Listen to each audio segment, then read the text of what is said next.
I don't let nobody run up over me. I understand you. I understand where you are. Just like they say at the church building, come as you are. You can come as you are. I'll love you unconditionally, but it's still a boundary because you just haven't come to that place of maturity where you can reciprocate the unconditional that I have. So every now and then I got to let you know I love you to death, but pump them brakes. So it's nothing wrong with me saying no. You feel what I'm saying? And then look, the joy that I had. Let me tell y'all something. People who can be by their lonesome, a lot of times, they carry a different kind of joy. People will think you boring. People will think you antisocial. Listen, I don't have to have company in order to feel like I'm a part of something or to cheer me up. I can sit right here and be so peaceful. Listen to me. I could be so peaceful in knowing, for one, I'm secure within myself. I'm a go-getter. I'm financially secure. I'm cool. I don't have to be outside. I don't have to be at the bars. I don't have to be out entertaining people. I don't have to have people over here entertaining me. And when I lay down at night, if I'm by myself, guess what? I do not feel like I'm lonely. That's just it just comes with the fruits of the spirit. You feel what I'm saying? And then the long suffering. Let me tell y'all something. I could be very impatient. I ain't saying I could be very impatient. But let me tell you something I understand about long suffering, right? When it comes to long suffering, see, I come from what I like to call still in this microwave generation. All I had fast money, people, you know what I'm saying? People that was brought into my life, I always manipulated and took advantage of the situations. So I always found ways, because I was always in survival mode, to get them to rock to the speed of my boat, to get them to do what I want them to do on my time when I want them to do it. Listen to me. Let me tell y'all what I learned about long suffering. And this happened when I was in penitentiary. When I was in penitentiary, when I started calling home after about 2 or 3 years, I wrote a poem one time and it was called Losing My Powers. Because I started realizing calling people, they wasn't moving when I needed them to move or doing what I was wanting them to do, right? And so I had to readjust the way my mind saw things and thought, because I took a lot of that stuff personal. Then on this journey, I had to understand sometimes things gonna take a little longer. Sometimes you can't make everything move the way you wanted to move and when you wanted to move. Sometimes you have to understand you can't just be mistreating people, especially when it comes to business. It's gonna be some business things that you want to do. You're gonna have to make an investment, and that investment might not come back to 4 years later. You gotta understand the long suffering when it comes to your relationship with the Most High, because most people who don't possess the long suffering spirit, they get frustrated with God. They turn their back on God, they disrespect God, or they end up taking shortcuts because they don't have the patience and understand the long suffering part that help build your character. It help build your integrity. It keeps a different level of humility. Listen, when I learn when it comes to that long suffering, like I said, I can be a very impatient person. I ain't gonna lie to you. I just spent whatever I spent shooting this series. I'm waiting for it to go to Amazon and Tubi, right? So I've been calling everybody. How does this? They told me, hey, JT, it's probably going to take a couple of months. I'm like, a couple of months? What did you mean a couple of months? Get Tubi on the phone right now. Tell them I didn't listen. And then I have to come down. I have to come down. Like, that's a part of the long suffering. Things don't. And then people, when it's supposed to happen, it's going to happen. And if it don't happen, you know what it is. We'll move on. We'll keep going. But it's the long suffering. You know what I'm saying? Listen, for real. I'm going to tell y'all something else. Look. What the patience, the gentleness. That's what I'm looking for. The gentleness is a tricky one. Because if you have read my book, then you know who I was awful. The gentleness now, at times, I have to keep in mind that I'm doing what's right. The gentleness is what people take for weakness, because I'm able to sympathize with you on a level that you not willing to sympathize with me. I'm able to be patient with you on a level that you wouldn't be patient with me. I'm willing to converse with you, have a conversation, give you all the reassurance that you need in the spirit of gentleness. Because the Most High was gentle with me when I was messed up right here and right here. The Most High was gentle with me when I was still frustrated and wanting to do, you know what I'm saying? He was gentle with me. So now when it comes to the gentleness, every now and then I'll be like, whoo, hey, look, I also have to put boundaries on my gentleness at times. Because at some point when I've shown you I can be gentle, if you're not in the right place, you'll try to step all over me. You'll try to run all over me.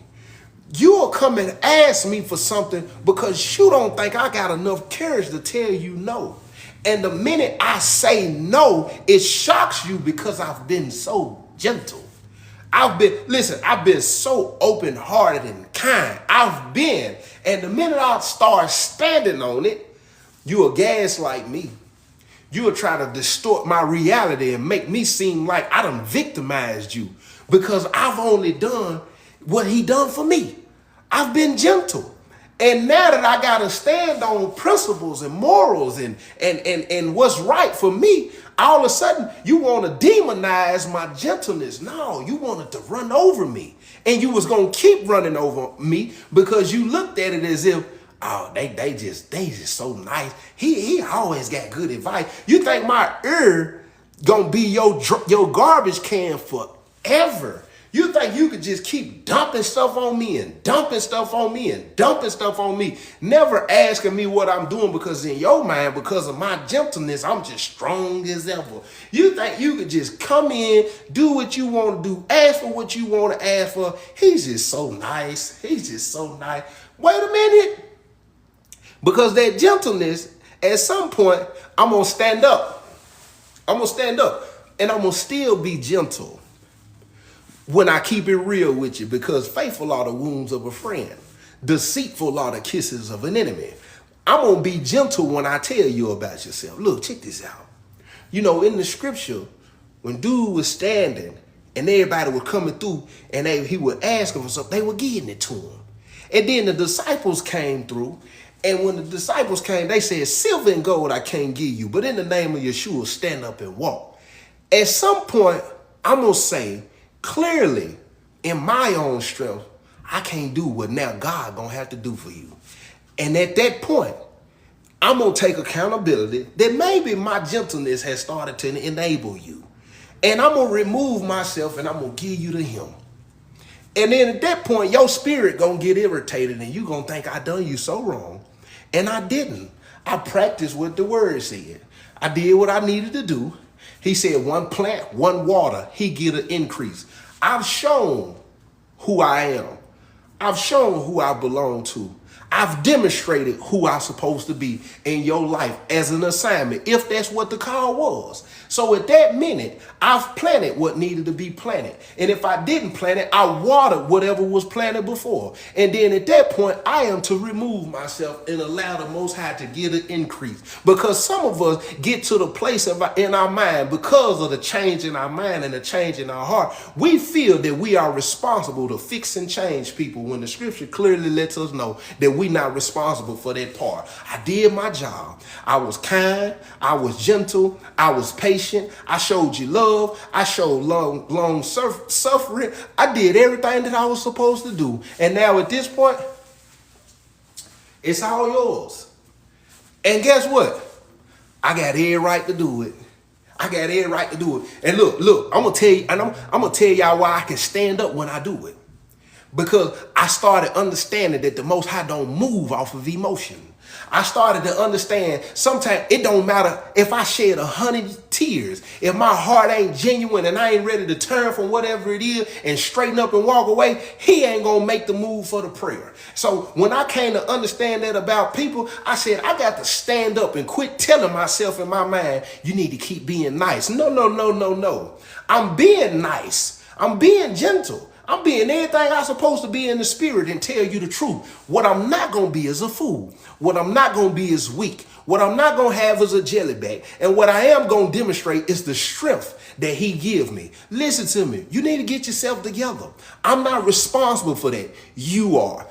Whatever trauma that you're dealing with, we can rap about it. But clearly, we've been talking about it for years. And what you did was you chose to manipulate the situation because you seen a maneuver for you to continue to be manipulative. And you thought I was soft because I'm a believer and I'm trying to demonstrate and show you genuine love. So what you wanted to do is latch on to me and suck me like a leech until I chose to snatch you off, and now you're getting irritated because you still don't understand what real love look like. So now I got to remove myself, and hopefully a year or two you realize, hold on, man, dang. Because then you're going to say, don't nobody love me. And it's going to be that one person that's going to pop back up in your head, and you're going to realize, man, they was really, man. And then it's going to hit you.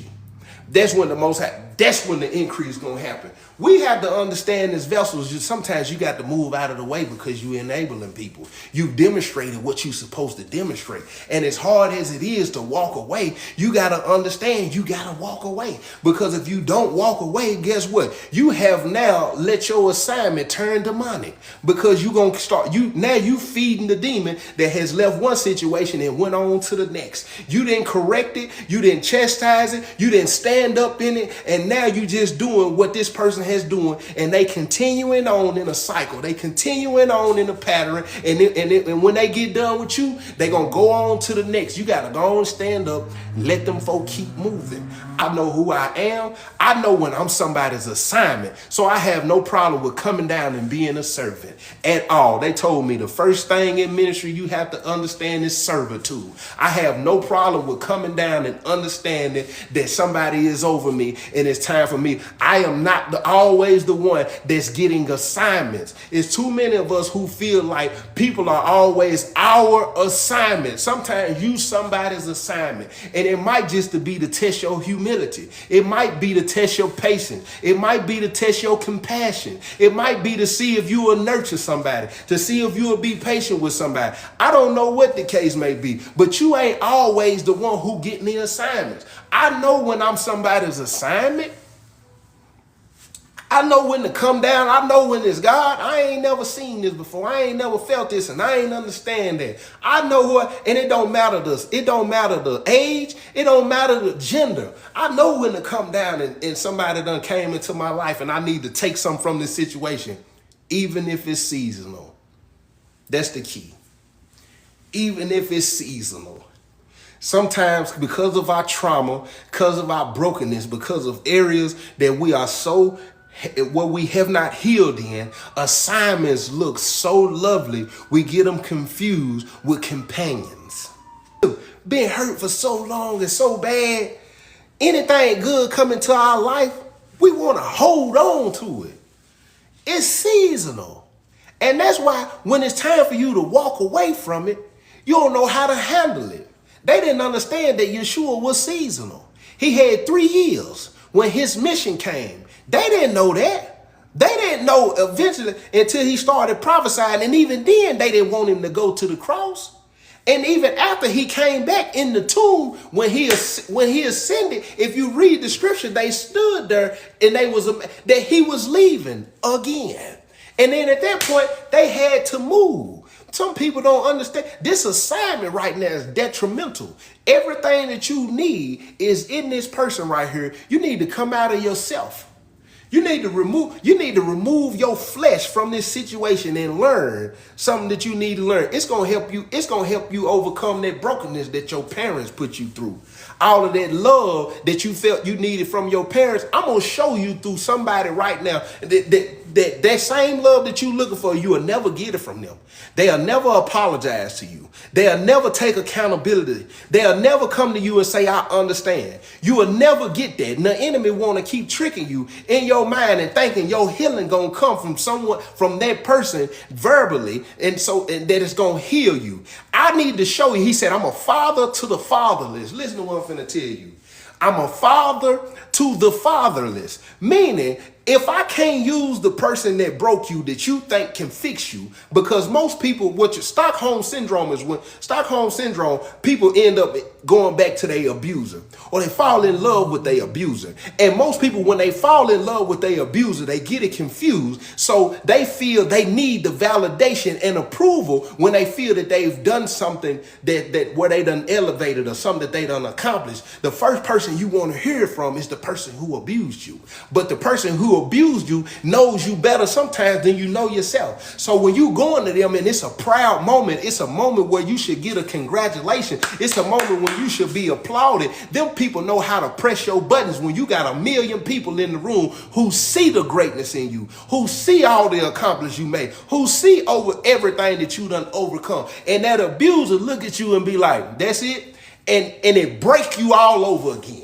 It trigger you all over again. 100 people can tell you they happy for you, and that one person who been breaking you all your life can make you feel undeserving once again. He said, I'm a father to the fatherless. So when he say I'm a father to the fatherless, you need to understand he can show you that love that you feel you lacking and void from somebody that's a complete stranger. You just got to understand the assignment. You got to be able to come down. He said he's a father to the fatherless. There were several people who done came into my life and done things for me, said things to me, poured into me that I know the people that I love with all my heart could never do. It's people who done came into my life and has helped this right here more than the people who birthed me. It's people who done came and helped this turn right here more than the people who helped raise me, more than people that I'm kin to. I ain't ashamed to say it, and they shouldn't feel some type of way that I'm proud enough to speak on it, because you know you didn't do what you was supposed to do, because you was still broken, you was still hurt, you was still traumatized, you was still doing anything that you was doing and not understanding that all of that stuff that I didn't cut you, you was bleeding on me. And now the Most High, being a father to the fatherless, got to place people in my life to reconstruct everything, to show me that love do exist. I know you didn't get it where you was expecting to get it from. Listen to me. That kindness do exist. I know you didn't get it where you was expecting it from, but I'm going to give you an example so I can show you it's okay to be kind. Listen to me. I know you didn't understand financial literacy because nobody that you grew up around had it. They still broke, busted, and disgusted. But let me show you. It's some successful people that's in the kingdom that I can show you an example. This is how they done it. Follow that example. Not there. I know you ain't never seen long suffering, but let me show you an example of what somebody else had to go through, and it looked like in that middle ground it just wasn't gonna happen, but they had to be patient through the long suffering. Let me show you somebody that can do that. You just got to understand to come down.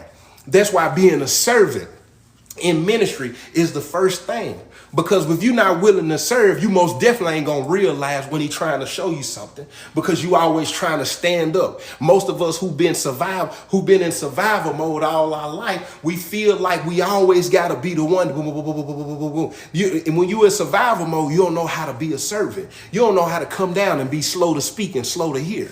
You don't know how to do it.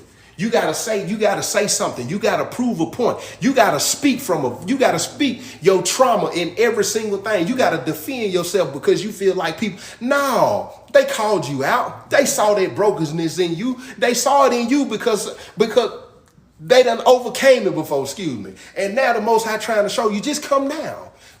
I know that anger. I'm too familiar with it. I know that anger. I'm too familiar with it.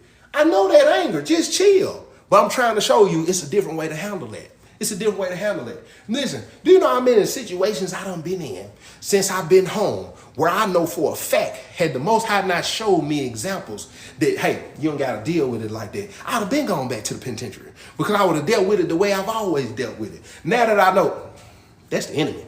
I know what spiritual warfare look like because I've been a servant before. I've been able to come down and realize, oh, that's an attack from the enemy right there. Oh, you trying to trigger me right there.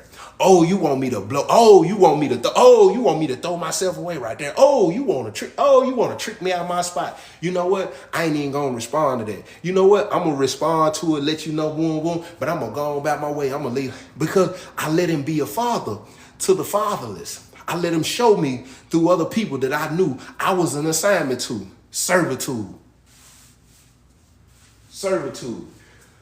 And this one of the worst parts of ministry. One of the worst parts of ministry is knowing who you are. When you know who you are, for some reason the enemy, he try to elevate his game. Tactics get way more craftier, and you have to get to a point where you have to understand that some of these people who are being used spiritually in a demonic way, you're just standing on godly principles and morals and values. Because at some point in the ministry, you're going to feel so alone and so attacked. But it's a part of it. It's cool. It's cool. Because at some point, the strength will be demonized. That's a fact. And at some point, your healing, your strength, your understanding, your boundaries will be demonized as if you done something wrong to them. I promise you it will. They will try to convince you that you are the one who are doing them wrong. I promise you. I promise you. And that's my word for the day. I ain't speaking no more. I don't hear nothing. It's over. He ain't speaking no more.